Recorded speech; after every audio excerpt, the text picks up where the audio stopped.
வணக்கம் நண்பர்களே. உங்களிடம் பேசுவது விமலா. இன்னைக்கு நாம கேட்க போற கதை பிணமும் பிண மனசுகளும். இதுவரைக்கும் இந்த சேனலை நீங்க சப்ஸ்கிரைப் பண்ணல அப்படின்னா மறக்காம சப்ஸ்கிரைப் பண்ணுங்க. பக்கத்துல இருக்க பெல் ஐகானையும் கிளிக் பண்ணுங்க. வாங்க கதைக்குள்ள போகலாம். அருங்கோடை. போன வருஷம் கார்த்திகை மாசம் பெய்த மழைக்கு பிறகு ஒரு துளி கூட கண்ணில் தட்டவில்லை.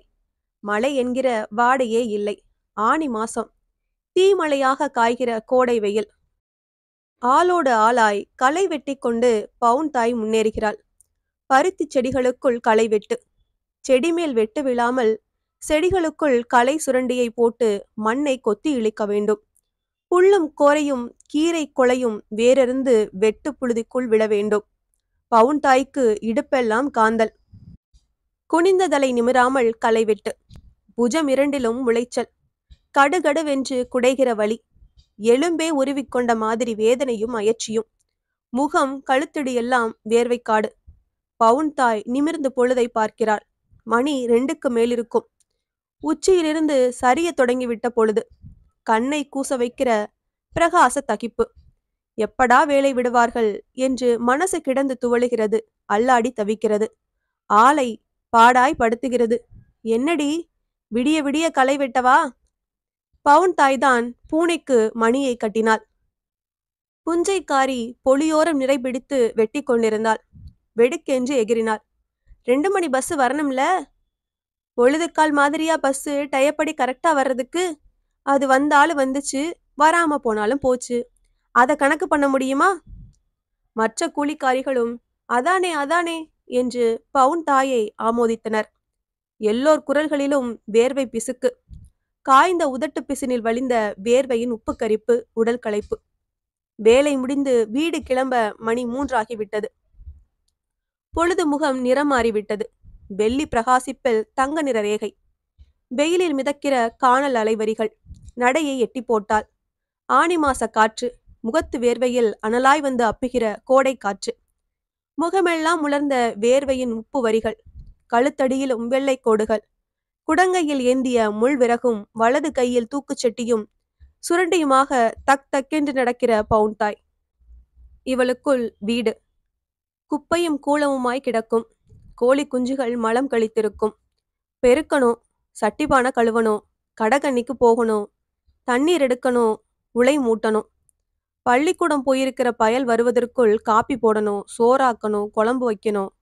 காட்டில் அலைந்து பாடுபட்டு வருகிற புருஷனை கவனிக்கணும். ஏகப்பட்ட நும்கள். எல்லையில்லாமல் காலமாய் நீள்கிற நும்கள். இடுப்பொடிய களை வெட்டி விட்டு போகிறவளை உஸ்ஸென்று உட்கார்ந்து மூச்சு வாங்க விடாமல் நச்சரித்து நாசப்படுத்துகிற நும்கள். விறகை வீட்டு திண்ணையில் போட்டாள். மகன் வந்திருக்கிறானா வருகிறானா என்றொரு பருந்து பார்வை. பாசப்பார்வை, மனத்தேடல். மதியம் சத்துணவு சாப்பிட்ட வட்டிலை பயல் வெளிப்பானை பக்கத்தில் போட்டுவிட்டு போயிருக்கான். மஞ்சளாக காய்ந்து கிடக்கிறது. வெளிப்பானை பக்கத்தில் போய் குனிந்தாள். தண்ணீர் சுட்டது, உள்ளே குளிர்ந்தது. தண்ணீரை அள்ளி முகத்திலும் கழுத்திலும் கட்டத்திலும் அடித்தாள். வேர்வை உப்பின் சொரசொரப்பை கழுவினாள். ஈரக்கையால் சுடுகிற தலைமுடியையும் தடவிக்கொண்டாள். வெதுவெதுப்பான தண்ணீர் உடம்புக்கு இதமாக இருந்தது. மனசு அதை உணர்ந்து ரசித்தது. முந்திச் சேலையை ஒரு உதறு உதறிவிட்டு ஈர முகத்தையும் கழுத்தையும் அழுந்த துடைத்து கொண்டாள். அப்போது வெக் வெக்கென்று வேக வேகமாக நடந்து வந்த மேலத்தெருக்காரி.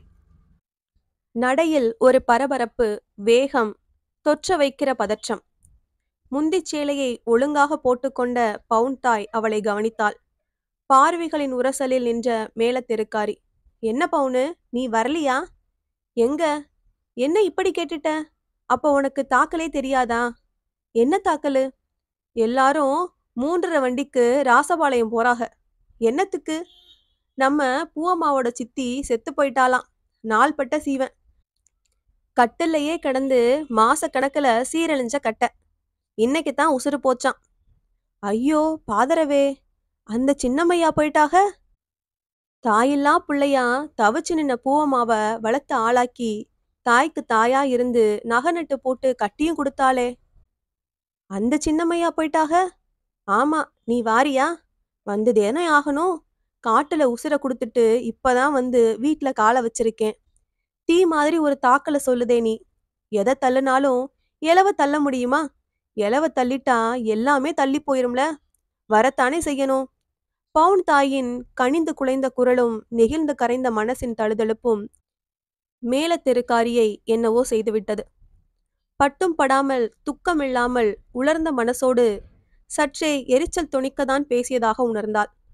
மேலத் தெருக்காரி மனசின் ஆழத்தில் ஓர் உறுத்தல், குற்ற உணர்வின் நெருடல். இப்பவே புறப்பட்டுட்டீங்களா? எப்ப திரும்புறது? பவுனின் கேள்வியில் இன்னும் அந்த துக்க உணர்வு, நெகிழ்ந்த மனசின் ஈரம்.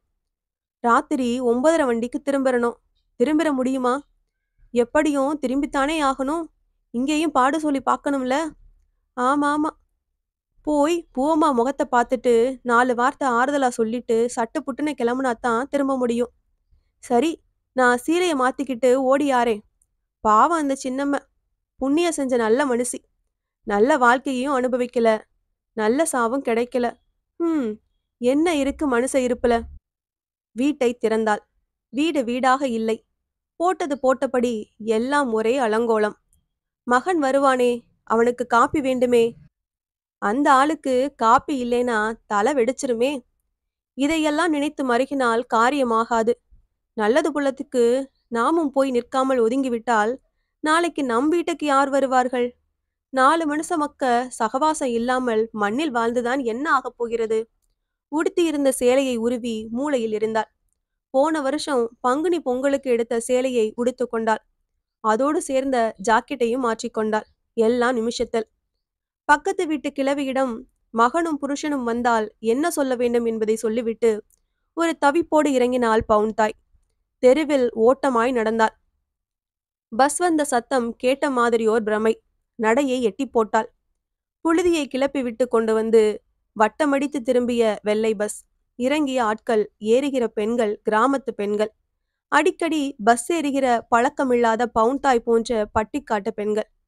என்ன என்ன, எங்க தூரமா, என்ன விஷயம் என்று எல்லோரையும் கேட்க வைக்க, பூவம்மா சித்தி இறந்த செய்தி வாய்க்கு வாயாக ரெக்கை எடுத்து பரவ, ஐயையோ, பூவம்மாவோட சித்தியா, அவங்களா செத்துட்டாக? அடடே, தங்கமான உசுராச்சே, நானும் வாரேன் என்று பஸ்ஸில் வந்து இறங்கியவர்களில் ஒரு சிலர் மறுபடியும் பஸ்ஸில் ஏறிக்கொள்ள, பஸ் நிறைய ஜனம். பேச்சும் சிரிப்புமாய் ஜனம். இறந்த கிழவியை பற்றிய நினைவுகள் பஸ் முழுவதும் உச்சரிக்கப்பட்டது.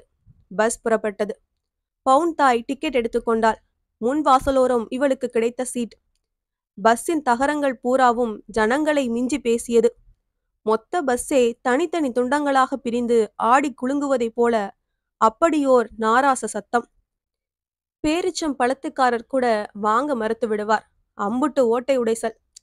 பவுன்தாயை சுற்றிலும் பெண்கள் பூவம்மாவின் சித்தியை பற்றி கிண்டலும் எகத்தாளவுமாக பேசினர். ஈரமில்லாத பேச்சு. தகர கிளிசலின் தடதடப்பு மாதிரி உலர்ந்த பேச்சு. கெலடி செத்ததெல்லாம் சரிதான்.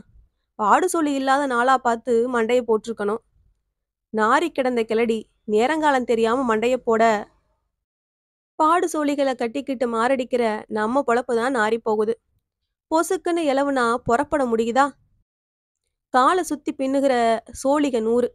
எதை அத்துக்கிட்டு ஓடியார முடியுது? அடுப்பு வேலையை விடவா, புள்ளைய விடவா, புருஷனை விடவா, ஆடு குட்டிகளை காய போடவா? பாடு சூழிய விட்டு விலகுன கிளடி போய் சேர்றது நியாயந்தான். அந்த இலவு நமக்கு ஒரு பாரமாயிருது. ஆமா, செத்த உசுர நினைச்சு துக்கப்படுறதுக்கு பதிலா அன்றாட சோழிய அத்துக்கிட்டு போற நம்ம கஷ்டத்தை நினைச்சுதான் நாம துக்கப்பட முடியுது. எல்லாம் பவுன்தாய் காதில் விழுகிறது. மனசுக்குள்ளும் இறங்குகிறது. இவளது உள்மனசாகவே அந்த பேச்சு நிகழ்வதாக, நீள்வதாக தோன்றுகிறது. அவளுக்குள்ளும் அதே சிரமங்கள், கஷ்டங்கள். வார்த்தைப்படுத்துகிற மன தைரியம் இல்லாமல் பல்லை கடித்துக்கொண்டு சகித்துக் கொள்கிற பவுன்தாய். தைரியமாய் வார்த்தையாக்குகிற மற்ற பெண்கள். துடிப்பாக மனசை விட்டறிகிற துணிச்சலான கிராமத்து பெண்கள்.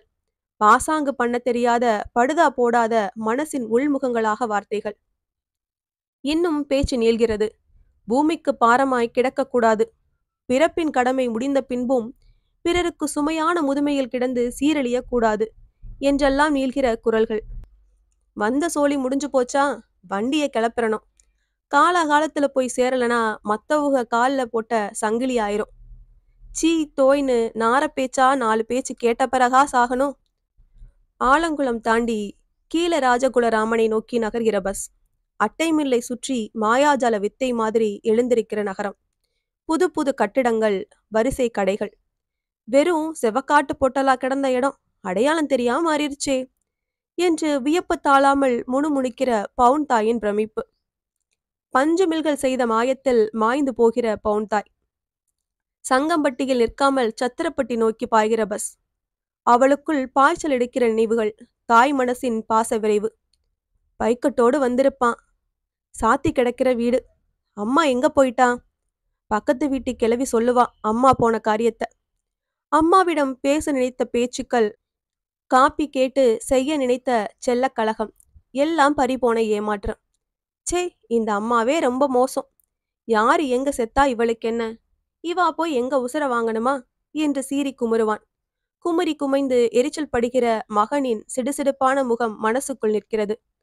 பசியும் தாகமுமாய் காட்டிலிருந்து வருகிற புருஷன் தகவல் அறிந்து ஏமாற்றமாய் வாடி நிற்கிற உழைப்பாளி. நினைக்க நினைக்க மனசு கிடந்து தவிக்கிறது. பஸ் பயணமே பாரமாய் போட்டு அழுத்துகிறது.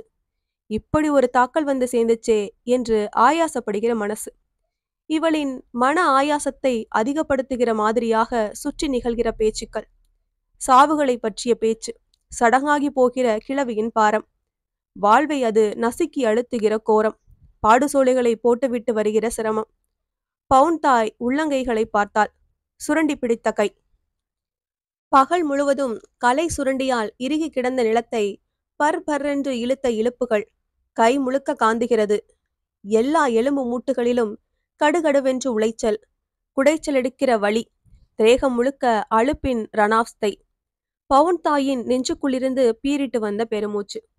சமூக சிகாபுரத்தை பஸ் தாண்டுகிற போது புழுதி புயல் எழுந்தது. செம்மண் புழுதி படலத்தால் நிரம்பிய வெளி, பயங்கர காற்று, மரங்கள் பேயாடின. செங்கற்சூளை புகையின் அடர்த்தியும் கமறலும் நாலா திசையிலும் அலைகழிக்கப்பட்டது. பருவட்டான மலைத்துளிகள் சடச்சடவென்று விழுந்தன. ஆனி மாசத்தில் பெய்கிற கோடை மழை. பஸ்ஸுக்குள்ளிருந்து ஜனம் ஆவலும் மகிழ்ச்சியுமாக பரவசப்பட்டனர். காற்றும் மழையும் கூத்தாடியது. மழை பெய்யட்டும், காஞ்சு கடல் பறந்து கிடக்கிற மண்ணுல 2 புல்லு முளைக்கட்டும், மானாவரியில கடலை விதைக்கலாம், கட்ட குட்டையாய் முடங்கி கிடைக்கிற கம்மம் பயிருக கோட மழைக்கு பிறகு நல்லா வளரும், கம்பு வெள்ளாமையும் ஒரு போடு போடும். பஸ்ஸுக்குள் மகிழ்ச்சியின் கூவல். வெள்ளை சட்டைக்காரர்கள் மழை துளிக்கு பயந்து ஒதுங்குகின்றனர், நடுங்குகின்றனர். அவர்களை வெளிப்படையாக பரிகசிக்கிற கிராமத்தாட்கள். பாவ வெயில்ல காலம் பூராவும் அலைவாக, மழை தருமத்தை மட்டும் தாங்க மாட்டாக. மழை இல்லாம தண்ணி கிடைக்குமா? சோறுதான் கிடைக்குமா? செம்மண்ணில் இரத்தமாய் தண்ணீர் பெருக்கு. ஒரு பாட்டம், முரட்டு மழை, நீர்க்காடு, குலைந்த மண், சகதிக்காடு, பஸ் முழுக்க ஒழுகல், நீர் நசநசப்பு. பவுன் தாய் தலையிலும் மடியிலும் சொட்டடிக்கிற நீர்த்துளிகள், ஈரத்துளிகள் சுகமாக இருந்தது. மழை நின்றுவிட்டது. பஸ் ஸ்டாண்டில் பஸ் நின்றது. எல்லோரும் இறங்கினர். அங்கும் லேசாக மழை பெய்திருந்தது. மிருதுவான குளிர்ச்சியில் மண். முதுவென்று கிராமத்து பெண்கள் இறங்கினர். ஒரு சில ஆண்களும் பவுன் தாயும் இறங்கினாள். நகரம், அதன் பரபரப்பு, மனித நெரிசல், பட்டும் பதவிசுமாக நகர பெண்கள், கழுத்து நகைகள், மூச்சு திணற வைக்கிற வினோதமாக இருந்தது பவுன் தாய்க்கு. மிட்டாய் கடையை பார்க்கிற பட்டிக்காட்டுக்காரியின் ஆச்சரிய திணறல். நிஜமாகவே லாலா கடை அவர்களை திணறடித்தது. கடை முழுக்க கண்ணாடி, கண்ணாடிகளிலும் நிஜத்திலுமாக மாயம் காட்டின வகை வகையான இனிப்பு கட்டிகள். மிட்டாய் கடையின் கண்ணாடி மாயம் பற்றிய கசமுசா பேச்சுடன் அந்த கிராமத்து சனம் இலவு வீட்டை நோக்கி சிரிப்பும் கலகலப்புமாக போயிற்று.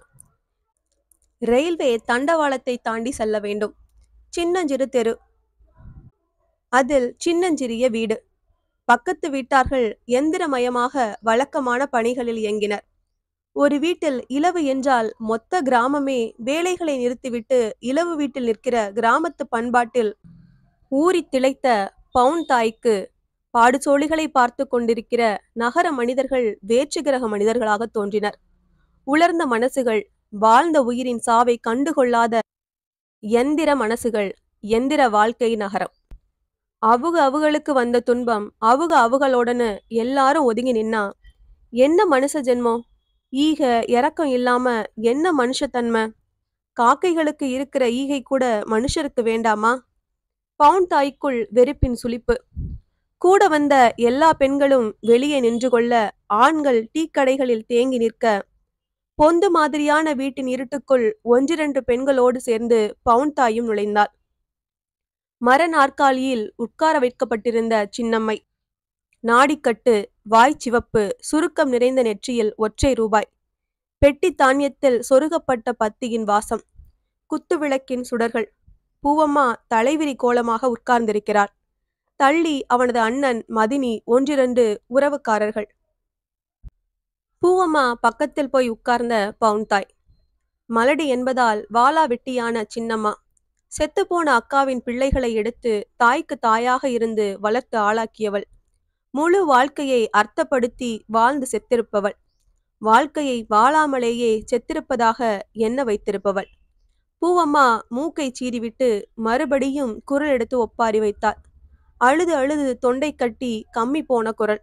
பார்த்த மனசுகளை உலுக்குகிற சோக வாட்டத்தில் பூவம்மா. மலடியா இருந்தும் மாதாவாயிருந்தியே அம்மா. வவுத்துல சுமந்தவ அவுத்து போட்டுட்டு போயிட்டா. மனசுல சுமந்தியே, எங்கள உசுருல சுமந்தியே. மண்ணுல விடாம எங்கள நெஞ்சில சுமந்தியே அம்மா. மண்ணாகி போயிராம எங்க வாழ்க்கைய சுமந்தியே. தாயா இருந்து காணாத பாசத்தை எம்மா நீ இருந்து காட்டுனியே. தாயிருந்து செய்யாத செய்முறையெல்லாம் தாயா இருந்து நீ செய்தியே. எந்த குறையும் வைக்காம எம்மா எங்களை முழுசாக்கினியே. முழுசாக்கி வச்ச எங்க தெய்வமே, உன்னை மூலியாத்தானே அனுப்பி வைக்கோம் எம்மா. அவளது நீட்டி இழுத்த சோக குரலில் கொப்பளிக்கிற மனரணம். வரிசை இல்லாத ராக இழுப்பில் வரிசை தப்பாமல் வந்து விழுகிற உள்மனசு. கற்றை சோகம், நெஞ்சில் அறைகிற துயரம். அவள் சொல்லி சொல்லி அழ பவுன் தாய்க்குள் அந்த சின்னம்மா. நடவுக்கு போகிற அவள், களை வெட்ட போகிற அவள், பூவம்மாவுக்கு சடை பின்னி பேன் பார்க்கிற அவள். அவள் பிம்பங்கள் வேறு வேறு நிழலுருவங்கள், பாசப்பிம்பம். பவுனு தாய்க்குள் ஆனி மாச காற்று, கோடை மழை, காய்ந்து உலர்ந்து கிடந்த மனசுக்குள் நீர் பெருக்கெடுத்து மிருதுவாக்குகிற மனித உணர்வு துளிகள். கலங்கி உடைந்து நொறுங்கிய ஈரக்குலைவான மனசின் முகமாக கண்ணோர துளிகள். விசும்பல், விம்மிக்கொண்டு வருகிற அழுகை. களைவெட்டு, அலுப்பு, உடன் புறப்பாடு, பஸ் பயண தொல்லை எல்லாவற்றையும் கழுவி துடைத்து கொண்டு போகிற மனித மன அழுகை, மனிதநேய குலைவு. நெகிழும் மனசை பிளந்து கொண்டு பீரிடுகிற அழுகை. பஸ்ஸில் பேசிய பெண்களின் பேச்சு, இலவுக்கு போக வேண்டிய இச்சிலாத்தி பற்றிய எரிச்சல், செத்த கிளடியை ஏளனப்படுத்தி பேசிய பேச்சுக்கள், துக்கமற்ற நையாண்டிகள். எல்லாவற்றையும் கேட்டும் மனசு ஒப்பியும் மௌனமாயிருந்த அந்நேர மனநிலை. உலர்ந்த மனநிலை, அருங்கோடையான மனநிலை, இலவை பாரமாக நினைத்து சலித்த மனநிலை.